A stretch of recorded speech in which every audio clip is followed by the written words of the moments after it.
ക്യാമറയുടെ ഫ്രണ്ടിൽ വന്ന് നിന്ന് കഴിയുമ്പോഴത്തേക്കും വാക്കുകൾ വിഴുങ്ങി പോകുന്ന ഒരു അവസ്ഥ വരാറുണ്ടോ?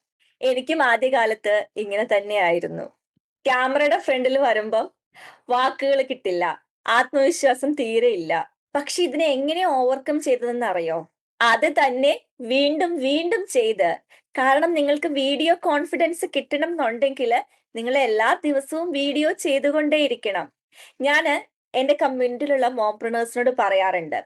നമ്മൾ എല്ലാവരും അടുക്കളയിൽ പാചകം നന്നായിട്ട് ചെയ്യുന്ന ആൾക്കാരാണ് ഇപ്പം. പക്ഷെ നമ്മളത് തുടങ്ങിയ സമയത്ത് എത്ര പേര് തുടങ്ങിയ ആദ്യ ദിവസം തന്നെ അത് പെർഫെക്റ്റ് ആയിട്ട് ചെയ്തവരുണ്ട്.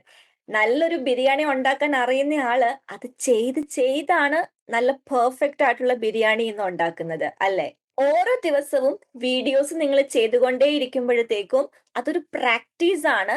അത് നിങ്ങളെ കോൺഫിഡൻസ് ബിൽഡ് ചെയ്യാൻ സഹായിക്കും. അന്ന് തീരെ കോൺഫിഡൻസ് ഇല്ലാതിരുന്ന ഞാന് വീഡിയോസും വെബിനാർസും വഴി ക്യാമറയിൽ കൂടെ മറ്റുള്ള അമ്മമാരെ സഹായിക്കുന്നു. സ്വന്തം സ്റ്റോറീസ് ഉപയോഗിച്ച് ബിസിനസ് വളർത്താനും സെയിൽസ് ക്ലോസ് ചെയ്യാനും പഠിപ്പിക്കുന്നു. സോ നിങ്ങൾക്കും ഭയത്തിൽ നിന്ന് കോൺഫിഡൻസിലേക്ക് മാറണ്ടേ?